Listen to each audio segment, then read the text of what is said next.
Good afternoon, dear colleagues. Welcome to this important Energy Club webinar on the introduction of REMIT II and REMITREP to the Ukrainian energy trading community.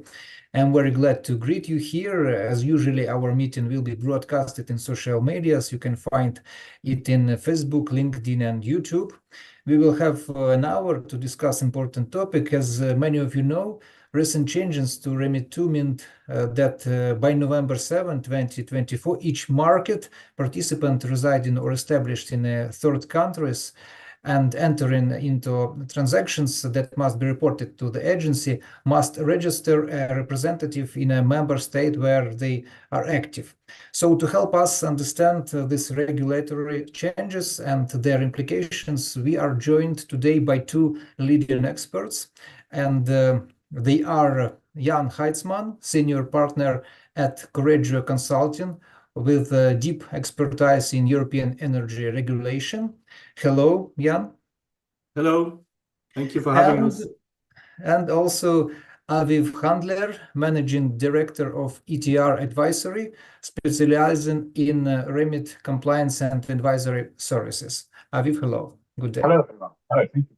So Jan and Aviv will explain the recent changes and their implications for energy traders and elaborate on the REMITREP services they co-established to help non-EU entities comply with these regulations.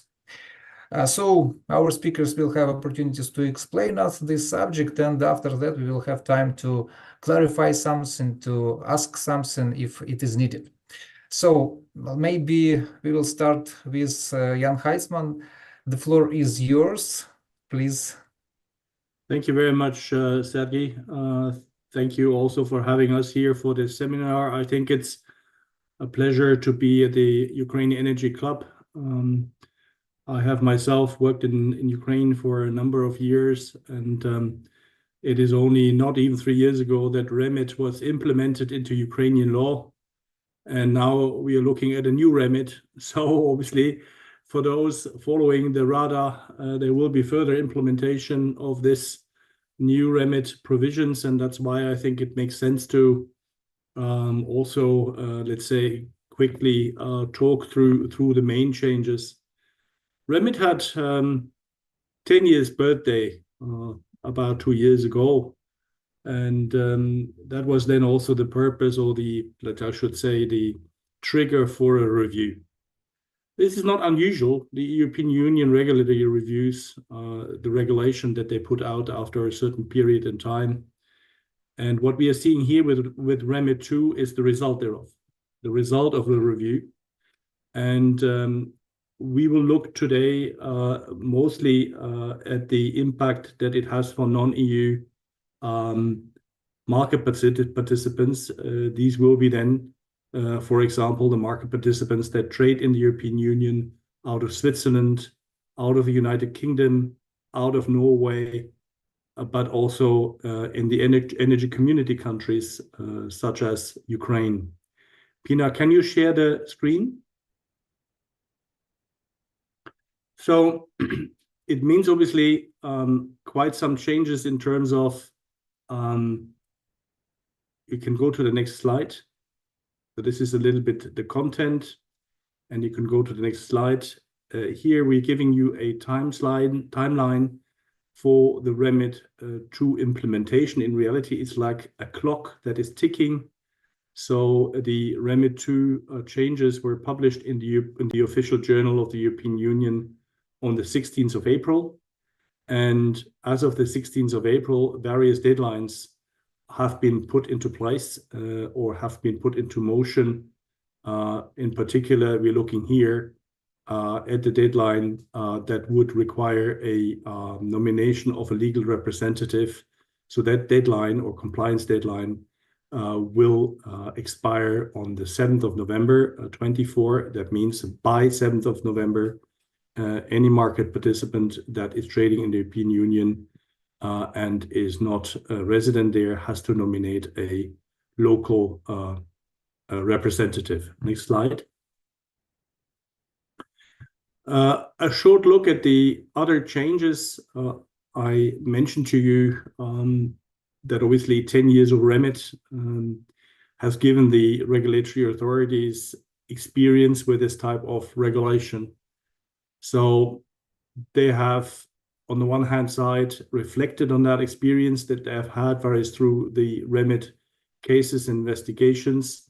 And on the other hand, there is also a tendency to increase the powers of ACER. ACER stands for Agency of Cooperation of Energy Regulators. So it is a platform, but for cooperation. Now, in REMIT II, it is growing a bit more into something else because there is increased powers, including the power to participate in investigation as far as cases are cross-border cases. So this wasn't possible before. Before, ACER could not formally investigate or let's say participate in investigations. Now they can co-investigate together with the national regulatory authorities, and that is a increased power which so far they have not had. What happened in generally is a widened scope of REMIT. We'll go, I think, on the next slide over that. There is, let's say, the white spaces that were left over from the previous REMIT have now been closed. There is a particular new requirements for storage products for direct market access. So these are the DMA providers, and there is also more REMIT scope in terms of order reporting. And one of the main points that is of interest of our seminar today is the new obligation to have a legal representative in the European Union that is provided in Article 9.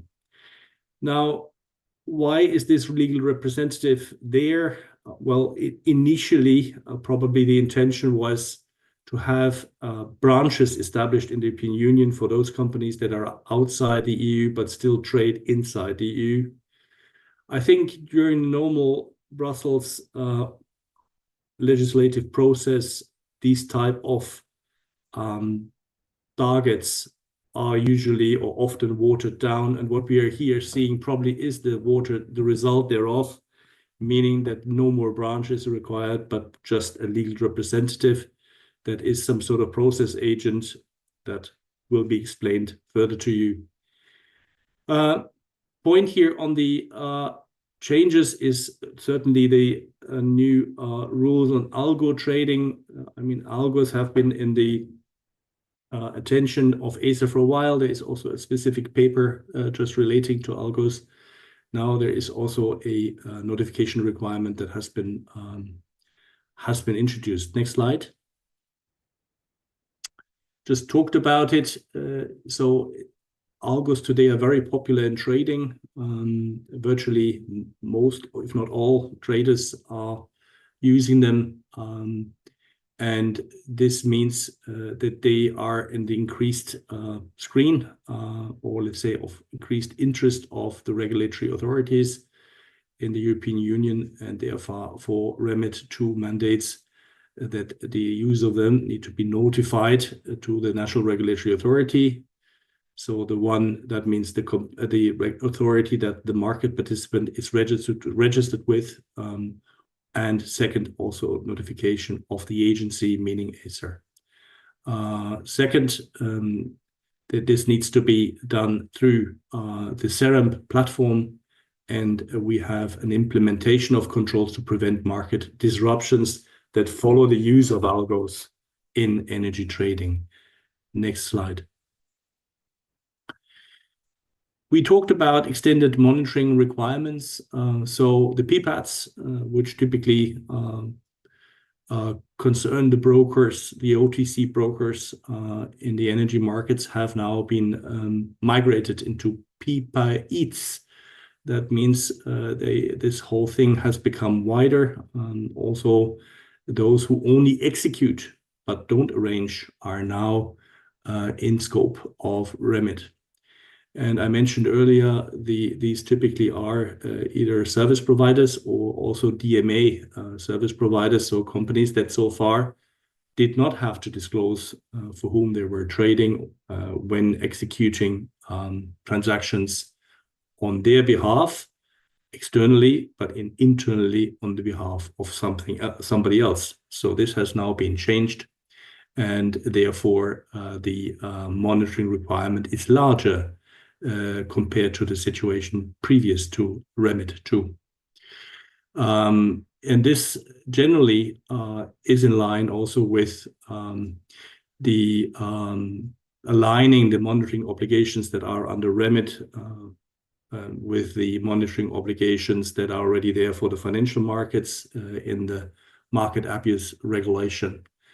You may know that both regulations were not 100% aligned. I think REMIT II is partly fixing this job. So there is this alignment of monitoring requirements under both regulations for different products, of course, because the products, the applicability of the regulation depends on the underlying products that is traded. So there is also, let's say, generally, suspicious transaction reports may need to be submitted to NRAs, and this is again here. This also is in this context of aligning MAR with REMIT. Next slide. The point of particular interest to our seminar today is the registration requirement that is new for market participants in third countries, whereas the registration as such is not new. Already under REMIT I, non-EU market participants applying for an ASA code had to choose a NRA of their choice in order to get registered in the European Union. So that has not changed. What has changed is that these market participants now need to appoint a legal representative in the member state in which the market participants are most active. At least this is our reading of it.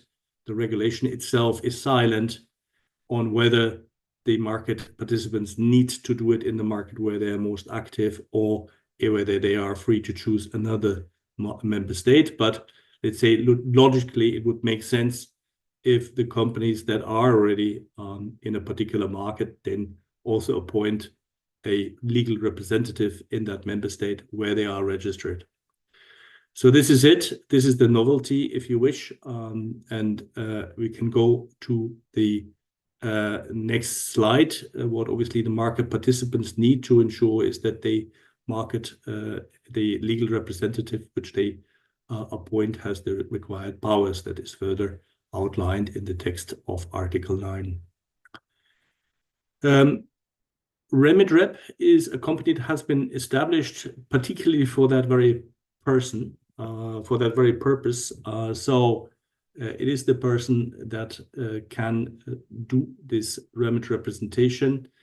The representation as such could be done by either a legal person or a natural person. It could also be done through an affiliate of the non-EU market participant. So there is a choice that a market participant has when doing or let's say living up to that compliance requirement, how he wants to fulfill it. REMITREP Services BV is a company, as said earlier, that was specifically set up in the Netherlands that provides legal representation services for various markets. These are Germany, Belgium, Spain, Italy, Poland, and the Netherlands. So these are, in our view, the main markets that will be used for these representative duties. And that has to do with the fact that these are markets where market participants have access without requirement to have a local company. So obviously, by definition, countries where the existence of a local company is required in order to have an energy trading license, either for electricity or for gas, will not be really the countries that will require these representation, because they will anyway limit the market participants to those who have a European company or the company that is domiciled in the European Union. Next slide. So the offering of this REMITREP is services has actually two forms. I mentioned earlier that in reality we are talking about a logistics service. So logistics means that the representative is managing the official correspondence with the chosen NRA.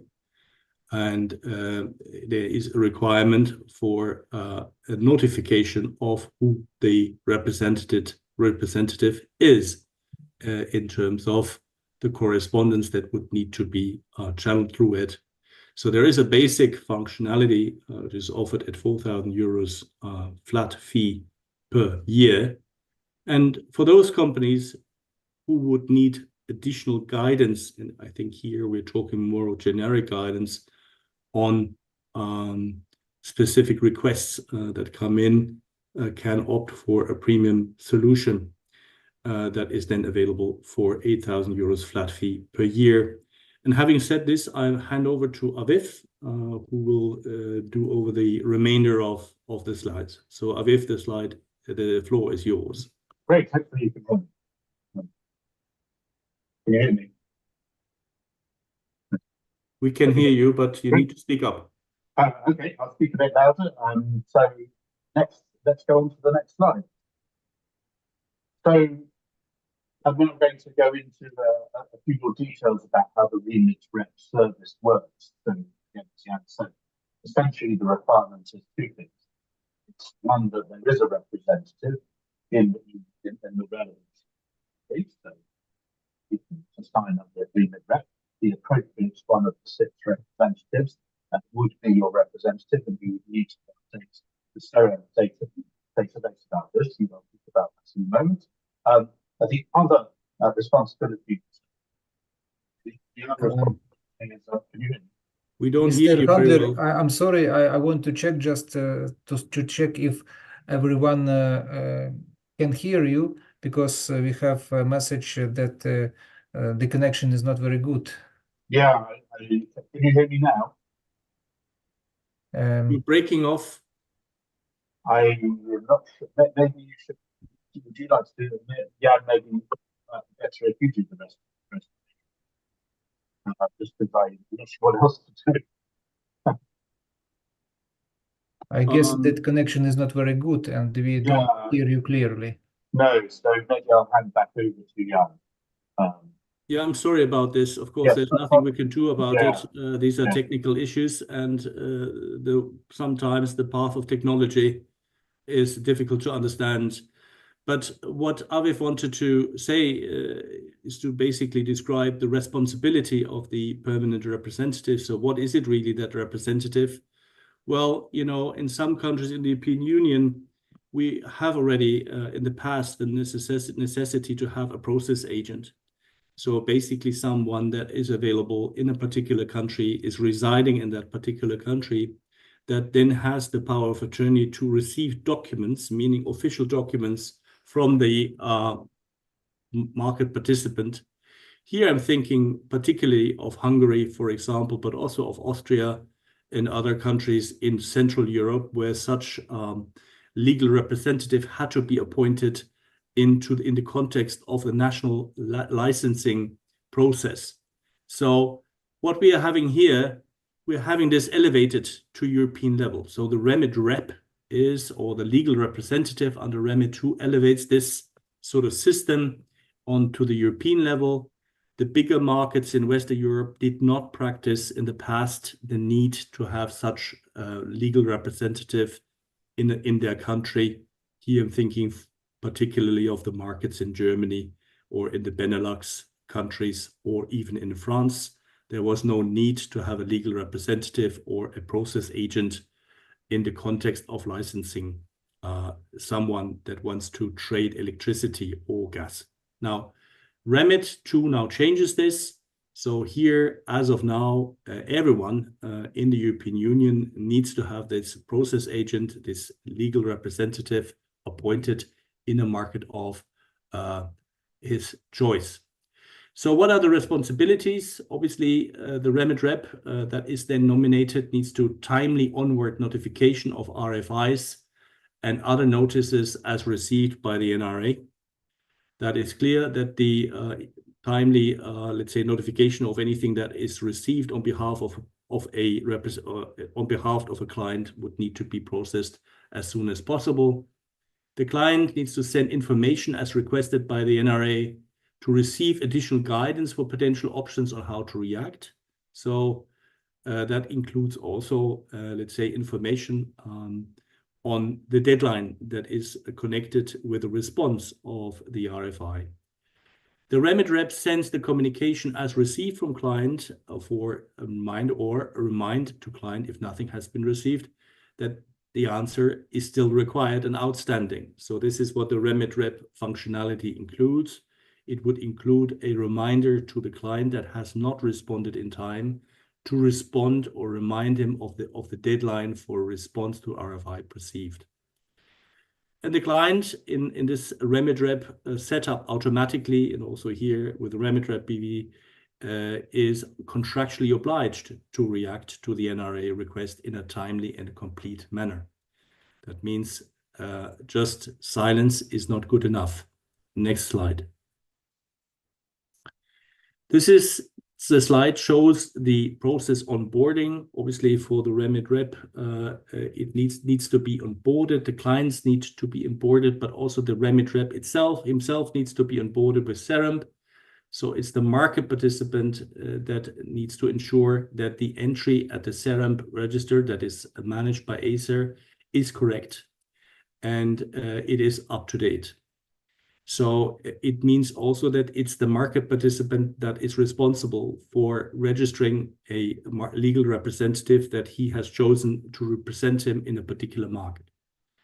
What the REMITREP or the legal representative is responsible for is, first of all, that all the contractual documentation that is required for resuming his function is properly processed. Here we are thinking in particular of the KYC, but also of the contractual documents that need to be signed in order to nominate and give the legal representative the powers that are required according to Article 9 REMIT. But then there is also, let's say, the forms and the market participant needs to be set up. So the setup basically requires that the market participant that has appointed a REMIT representative, in this case here, the REMITREP Services BV, would need to fully disclose any information required in the KYC and sign the respective documents. Once this is all set up, the market participant can then notify that a legal representative has been nominated, and this will be then registered. We can go to the next slide.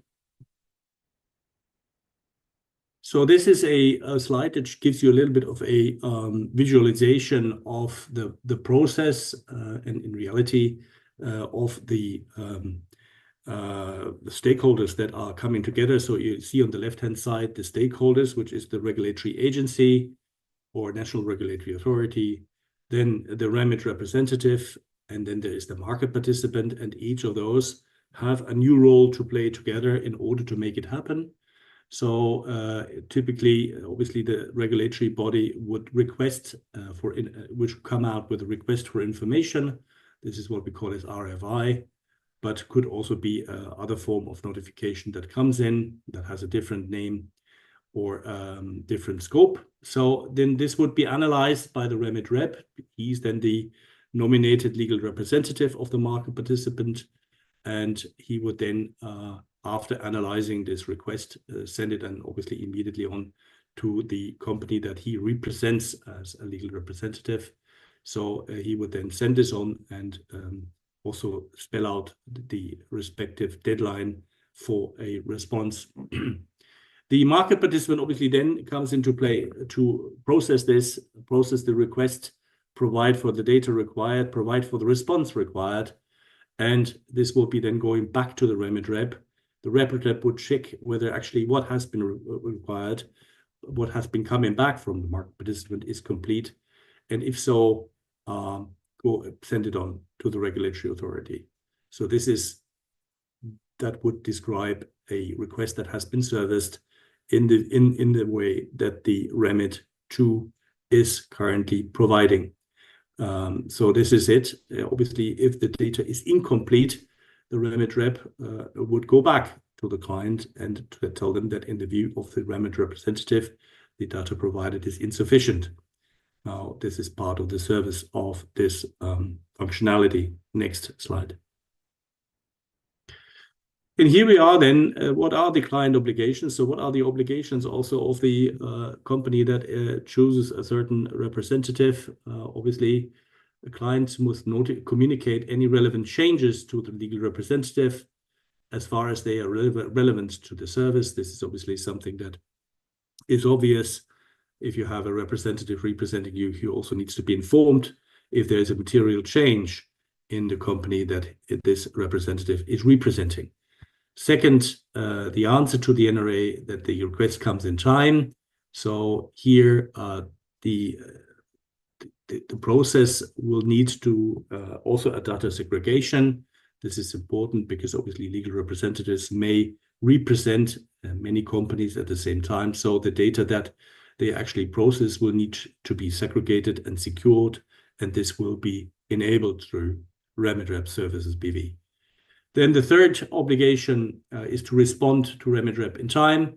Obviously, this is the key of the essence of it. There is a cooperation that would require not only the REMIT representative to send in documents in time, but also the client to come back within the timeline that is given by the NRA with the respective request. And then there is the answer should be complete and true. So the accuracy of the answers cannot always be checked by REMITREP, but REMITREP passes on the answers. It is a logistics provider. However, the REMITREP will look at what comes back and will also certainly look that the timeline is respected for that data to be returned. And then fifth, obviously the most important is the obligation to cooperate with the NRAs on requests. So this is it. This is also, let's say, of essence for the legal representative that actually the market participant is obliging with these and in a cooperative manner and engaging into a communication with the NRA in this context. Next slide. Who are we? Why are we doing this? We have been a long time in the energy trading industry. Aviv and I are certainly known in the market. So this is a joint venture exercise between ETR Advisory and Correggio Net. Both companies are involved in regulatory advice to companies that are active in the energy markets in Europe. And in reality, the idea is to offer a simple and cost-efficient solution to the market for these services that need to be complied with by the non-EU resident market participants. So in reality, it's that to offer a simple way and also a cost-efficient way to just live up to these obligations that have been put out in Article 9. We can offer certainly a lot of expertise, but also a flexible geographic footprint. We saw earlier the map, so the companies really have the choice which markets they would like to choose in view of probably where most of their commercial activities are. And this is the offering that we are giving in this context. Next slide. And this is it. So thank you very much for your attention. Here you see the three external faces. Most importantly, of course, is the ladle in the middle. This is Safina MacGregor, who has been a lawyer in the energy trading industry, who has accepted to be the managing director of REMITREP. I mentioned earlier that this is a company based in the Netherlands, and she will be managing it. So in order to have also function as a local representative for the Netherlands. But we also will offer, of course, legal representation in other countries should the clients decide to go to other countries. So this again is a choice and that the market participants need to make in which countries they would like to register for these purposes. And I think it's now time to to be open for questions. I hope that this was a good information for you. So please come out with any questions you may have. Maybe lastly, the whole thing becomes obligatory as of the 7th of November. So there is still time to look into how you want to do that, whether you mandate someone that maybe works for an affiliate that you may have in the European Union, or you want to, let's say, appoint a legal representative as using the service, obviously, that we are providing. The choice is yours, but ultimately the obligation is not yours. You need to live up to it. So we are open to your questions now. Thank you. Thank you very much, Mr. Haizmann, for your contentful presentation and performance. So, dear colleagues, please do not hesitate and ask questions if you need to clarify something, to specify something. I don't see any hands up. If you have questions, please let me know about that.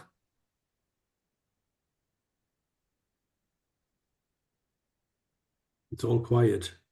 Sergey? Okay, now we don't have any questions, so maybe Mr. Aviv Handler, do you want to add something for the presentation? I will, if you can hear me. So how's the connection now? No good. Not good. No good Okay, connection. Okay, and then I won't add anything. I don't know what's happened. I'm in the usual place in the office. Looks like the connection is not very good. It's not good enough to clearly hear you. I have a question. Please. Yeah, so in an essence, if I'm understanding this correct, this would mean that any company, any Ukrainian company would need to somehow use either REMITREP or another service provider to have its participant in Europe if there is an ambition to enter the European market. Is that correct? Is that my understanding is correct? Yes, this is it. Basically, there is the need to appoint someone that takes the role of the legal representative for anyone that wants to trade energy in the European markets. Yes, that obviously, if you're looking at the companies that will be affected most, if you look at the market participants, are the companies that are based in the United Kingdom. A lot of them are market participants on the continent, but also in Switzerland, certainly. Another country where a lot of traders are housed or residing, but certainly Ukraine is also one of them. So any Ukrainian company that participates in one way or the other in electricity or gas trading will need this representative. And for example, if a company has its office, if a Ukrainian company has its office in Ukraine and in Switzerland, and both are, for example, having business doing business in Europe, would this mean that both of them should be registered? Is that the idea? Well, it depends a little bit whether these companies are different market participants. If they are different market participants, they need, yes, both then to register. So if, for example, they have separate codes, they would need to be both registered.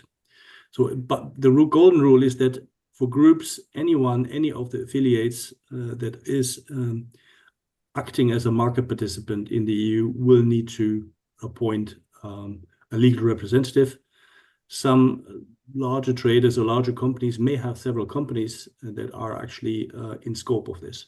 So indeed, this leads then to the need to have legal representatives representing more than one company, but could obviously be the same person. So the same person could then represent several companies from a group that are participating in the energy market, and REMITREP Services BV will certainly do that. Understood. Thank you. And the company is willing to actually use the services. They should just contact you and to sign an agreement. Is it like like a normal service provider, or is there any specific procedure for joining? Well, obviously, it is a specific context we need to reflect on when we have a contractual relationship with a company. So that's why we need to KYC each company that comes and has an interest in appointing REMITREP BV as being their legal representative according to Article 9. So insofar, it is this KYC process whereby the company will need to give certain base information on who they are, who owns that company, where is their seat, etc., what are their activities, etc. That needs to be as part of the onboarding process for that market participant. But it is clear that this is of a specific importance because obviously there is also data that flows through the legal representative. So it's an important function in terms of logistics that this person has. And of course, yeah, there are the agreements. These are standard agreements, so we will not have any differences in terms of agreements, and we cannot have them. There are standard agreements that need to be just accepted, but obviously we're offering two options. Obviously, there is one base option, which basically only includes the logistic services, so to say. And then there is a premium option, which also includes some generic advice associated with the notifications that are coming in. Dear colleagues, do we have more questions today? Yes, please. Yes. Can I have a quick question? Yes, sure. My name is Natalia Begin, and could you please clarify, if we understand correctly, what are the main obligations of these legal representatives? Does it mean that national regulators will communicate with market participants only through these legal representatives? Good question, Natalia. Thank you for that one.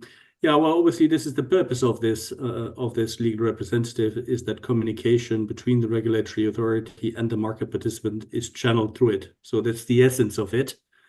However, the law does not prescribe that the communication needs to be exclusively done through the legal representative. So it doesn't exclude that there is also direct communication between a national regulatory authority and a market participant. Okay. Yeah, thank you very much. And is it obligatory to sign the contracts with legal representative? Well, yes, of course, Natalia, you have to think a little bit of a process agent. So obviously, everyone that if someone represents someone else, it is just an ordinary course of business that there needs to be a contract in order to also give the power of attorney. This is the key thing that is also required in Article 9. It's prescribed there. So for that power of attorney, it requires a contract that needs to be put in place between the client or the market participant and the legal representative.